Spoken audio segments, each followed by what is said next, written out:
แล้วตอนนี้ตอนจะกันหน้าตาหมายก็ปวดตัวแมงอ่ะเนี่ยมีอ่ะมาแบ่งเลยทำคนเตะเปิดแล้วนั่นมันจะน่ามาพูดไต่นะพูดไต่นะรถได้เสียงเกินต้นนี่หมายยุ่งเลยโอ้หมายมาจะโหนะบ่จะอุดหนุนแต่นี่เนาะนะเข้าหาโอ้จะเชิงแต่นี่เนาะไอ้ด้วยมาจะกันหน้าเลยเมื่อฝาเฉียแล้วมาเลิศนางกินเดี๋ยวนางลวกใส่มือนะครับอย่าโน้จะเห็นยังไงอำเภอยังไงอำเภอเวียงสาเวียงสานาน้อยเดี๋ยวไปจิตก็มันเบิดเห็นจิตที่สิรอดกันที่เจ้ามีนะว่าก็ยังเราอ่ะนาน้อยอะไรที่ใดอ่ะก็ปีสีได้ว่าปีสีได้นะวิยมันจางหน้าอะไรวิยังกวายวิยังกวายสิโมมีเงี้ยไม่แหละแต่ก็มันไม่ได้รู้จักโอ้มีเดียมบัวเดี๋ยวนี้ไอ้บัวตีบัวฟุ้งบัวฟ้าคอนแก่นฟุ้งฟ้าคอนแก่นสวยสิได้เหยียดสิล้อเลยอีเวนต์ยังก็กำแพงเพชรนี่ก็สุดมีตังค์แต่มีเงี้ยเราก็มีผ้าเจียนก็พอฝาเชียงใหม่มีฝาเชียงรายมีเดียวมีว่าหาตั้งอะไรโอ้กระตังว่าบ้านลูก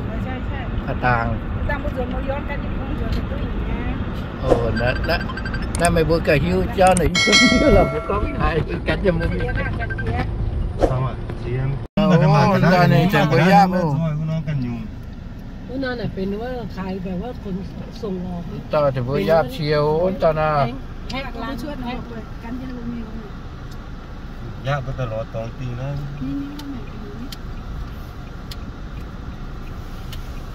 แม่มีกันนั่นแม่โครแม่โครนี่มันได้จดไหมทำไมมันน้องวะทำไมมันน้องล่างนั้นจะน้องนี่เหรอเรื่องกระโยงอุ้ยดูปวดที่ออกที่อุ้ยวันนี้ตาน้องไม่ดูหิน้องจะตู้ยังนี่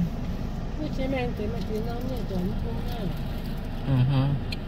ตองล่างไม่จบมันไม่เห็นหาล่างเย็นอ่ะวันชิววันใดแต่เช็ควินเนี่ยผมฝันก็คราวนี้เชื่อหรือยังเดี๋ยวบอกแล้วตอนมาอย่าร้องไห้ไม่ฟังสักวันต้องเจอกันอยู่ดีแน่นอนนะในที่สุดก็ได้เจอกันลมจริงๆนะใช่โอ้ว่าตั้ง17-18 ปีนี่ไม่ใช่ไม่นานนะนานมากเลยจนจำไม่ได้เ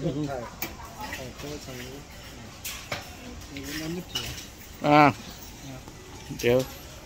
ย้ำตอนอามานี่ป่าได้ช่วงขวางเหรอตาโก้โอ้นี่เนี่ยเชียร์มองลงงั้นนี่ก็อยากเจ้าตาหรอมีชอตังยาฮะมีชอตังยานี่ก็ชอยาโอ้เป็นยังไงล่ะตาโก้เหมือนกันมาเชียร์ตัวจะฟันเบอเนี่ยกู้เมียน่ะปวดเชียร์จะฟันตาแล้วที่ทำทุกวันเนี่ยกู้เมียนกวันเนี่ยกู้ก็โยลายโยโอ้กาโฟเว้ยตามไปจังตื้อละแล้วสกาเมียนหัวมัวต่อเจียเต้าโอเคตื้อจะฟันไอ้การเต้าลายเจียวโอ้เนี่ยกู้ตะปูไงอย่ามีก็กู้ก่อมะห้ามตามเบอร์แต่ตาเชียตื้อเนี่ย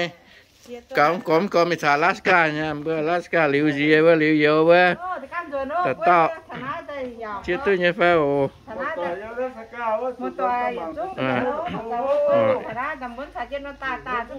โอ้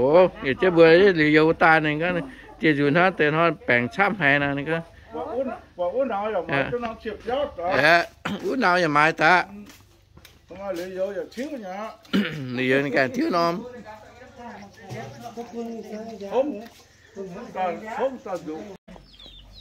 ฉันที่บัวบ้องงงวะทำบัวแกงกระตุงให้ฟ้าโอ้ทอยบัวบ้องงงแต่ยันนะ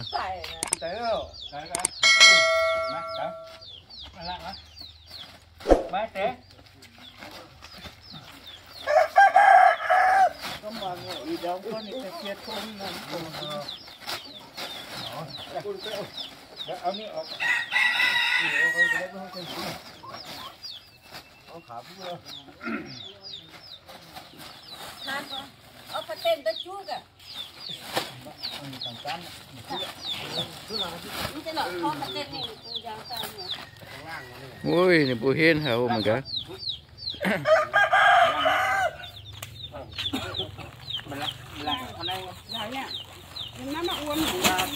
ui hù hả ồn to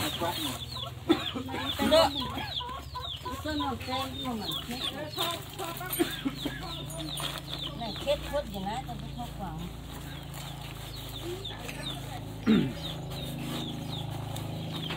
mà đưa chẳng nháp quê chẳng là chưa phải mà cái bữa phải ngon hay bữa phải dê này phải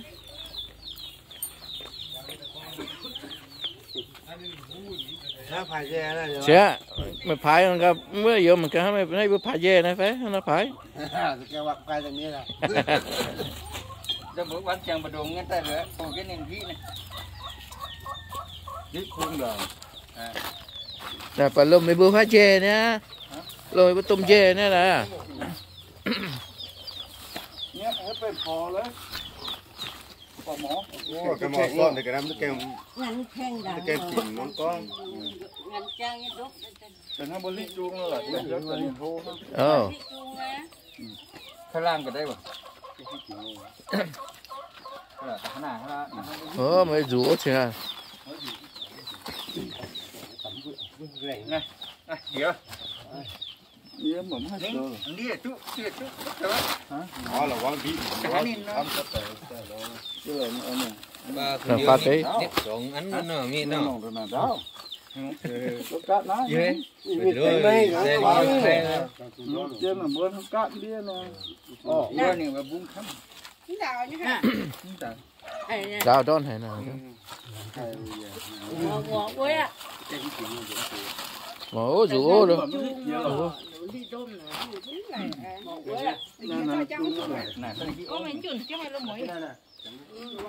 Có món 12 nè. Này, lôi vô ạ.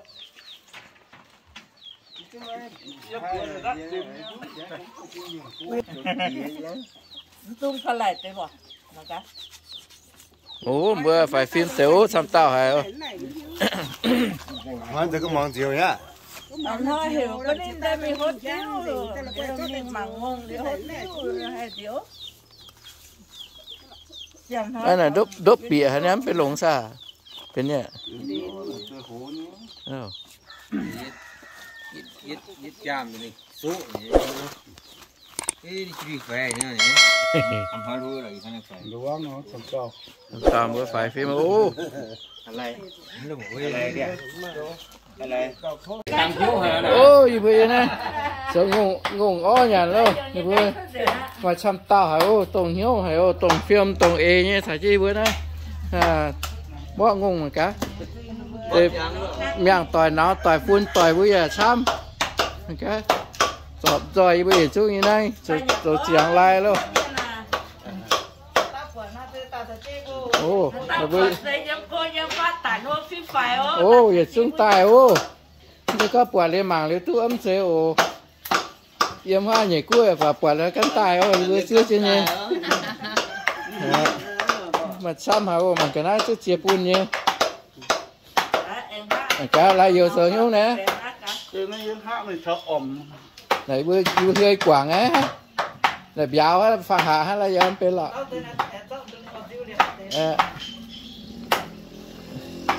đây cá tay dấu cá tay dập bún nhé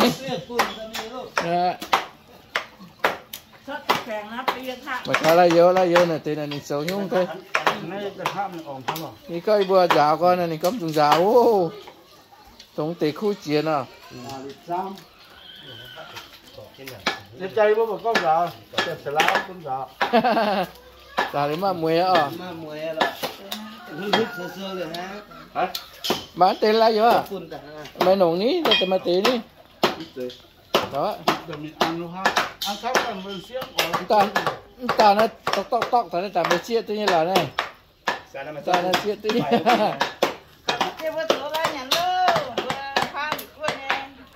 cua nó coi vô à Cho ta thả chơi bố.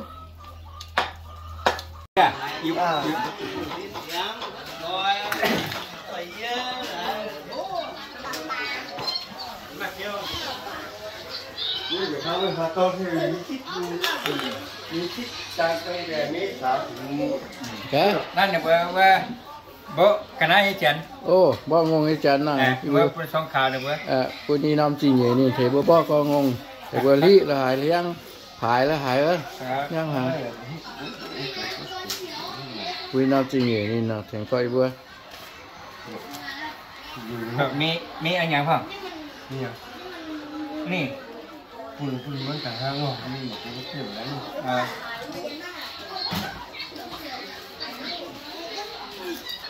อันนี้ครับปิดแล้วช่องเราเที่ยวอยู่นี่เที่ยวไปเจอที่ไหนจบ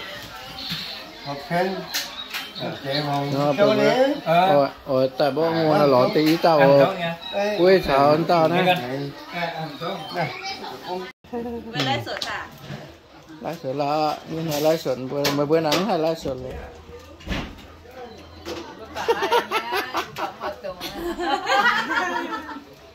bữa nhà thì là chụp cậu ấy đi bữa kinh nghiệm xem mà sắm hả mất tao nhà đó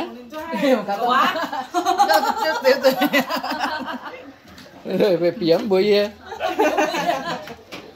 chơi cả chiều lông tê số lại mà cái nhiều cua miên nhận hàng mai này nhỏ nhà tất cả sắm này ạ Iram cua năm kia chú non nè chú năm rồi cả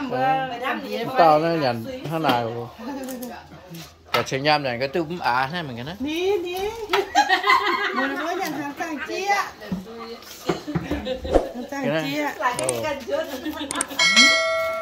cú hải ô đi nhận về bùa nhá nhận về bùa nhá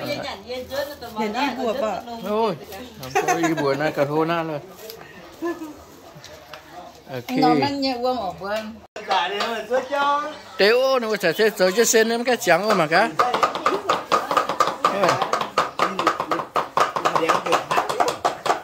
cái sao mà sao xe mà chơi không các bữa mông bùa rồi ta phải ta ăn được sen đấy cái tàu sen thôi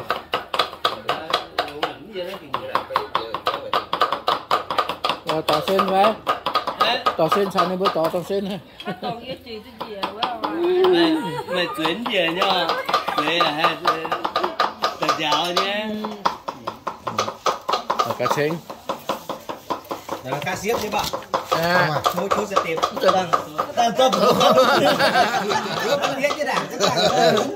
cái ngon bùa hôm nay cá bùa đô yêu bớm nhàn bùa đô thì là ăn trên là khu hay không này mình cắm tên tí vô na 10 phèn nghe nè cho tôi 10 phèn nhiều cần tiêu thì hiểu Iya hiểu mày nhá. Ô tại hiểu như tiểu ô yêu này nhá. Hiểu tiền. Hiểu tiền. Hiểu cho tôi 10 phèn nè. Quê ta 10 phèn à. Hôm nay là nó chỉ quê tao tàn thua. Quê ngay tao tàn thua chỉ đại chân không to. Hôm nay muốn có tiền tôi tàn ăn nhá mà.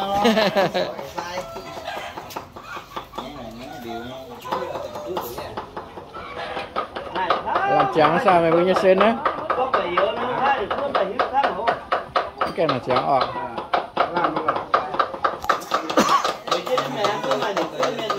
Là nó mày to muôn hả? Mất bên dìu mà làm dìu á, thô tế có cứ dìu. Nhưng mà có này là cái liều đó mà. To muôn hả? Mất to dìu thô tế.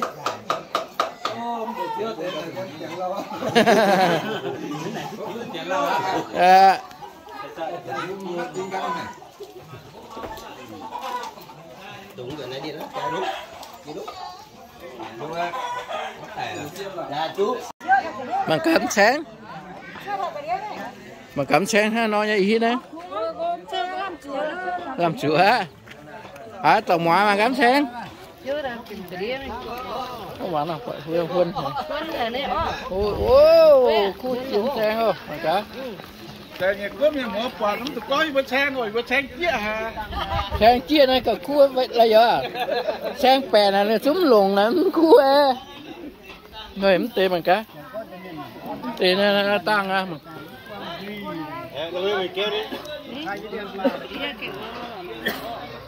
ôi mà cắm tê tê này khu chia tê luôn tê này là có mà đâu mà toàn tê lắm tê mà chết trang đuôi rồi nhỉ cuốn mà trang này mà nhớ ý bấm tê bữa tỏi chổi bọn hắm tỏi nhớ tỏi nhớ nè hả làm là nó ta phun chói cho nó cái đi nó cút tiền luôn mà cá tập phun xe nó cho ta cái khu hải hồ nè thế này bữa tập phun nắm chia nắm cho không cái nó xăm mà xe này mà bữa tập phun lao cho số cái đó cái khu hay sợ này như bữa là bố bè nè số tấm bé nhàn mắt muối là từ phun xe này phun lao cho nên mà muối à ta cái khu tấm tí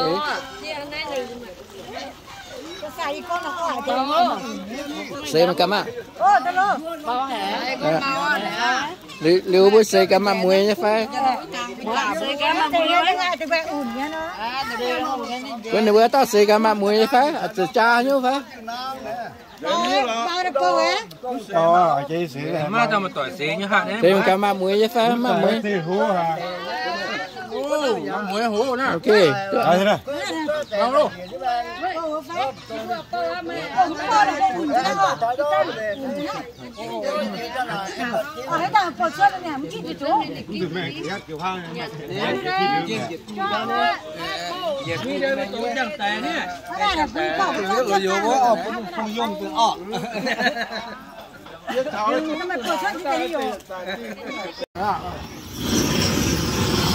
mà cái tây im hoang ô tây im hoang mà bận tè ôi dữ hệ ra chăm tung ngùng tê quá làm tiền ô làm tiền thiện và thiện nham quá dữ có mình về ra chăm ngùng tê chăm ngùng gón từ cá chăm đài thì ta win đang hay chăm thiện con khi là từ chăm đài khi ta nó hấp tiêu win nên là những hay chăm nó ăn sầm nói tại dưới lẽ dưới nín khi là từ cắn chứ chăm mà nè làm tiền là đã diều bữa em thiện chân tí ó là hành nhận chôm co người ta săn gì chịu tao không chịu tôi nha chịu tôi nha săn gì nó cái dân nó lao hả là săn gì tập nên tại dân này ha làm tin thăm có săn gì chứ con phải thật chất tầm ngoan đi tao cầu chân tự y năm tờ giỏi năm tỏ nó sẽ là nó tỏ nó trái hay vẫn hay sinh tua liệu quân qua tầm ngoan sao săn gì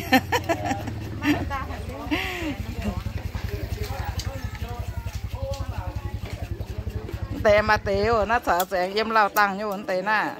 thì ta hết trắng chữa chứ chịu nha nè chịu rồi đây mà cái ná cái hoa như cô ngồi nè mà cái ná của xe cái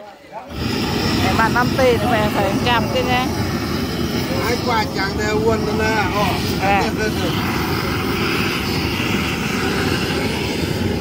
yêu con rồi con xe hẳn đúng điệp nha bà làm tiền nó bảo quá làm tiền thì hùa anh tiền hoài bữa dân thằng ai tại phải muốn đã hại chôm còn hoài vướng kem thọ nó có yếu có nó phải vừa thọ tại sen đã hại chôm sợ xem ôm nó in hoa xe có in hoa xe có chôm cái tiền nhà hoài bữa sẽ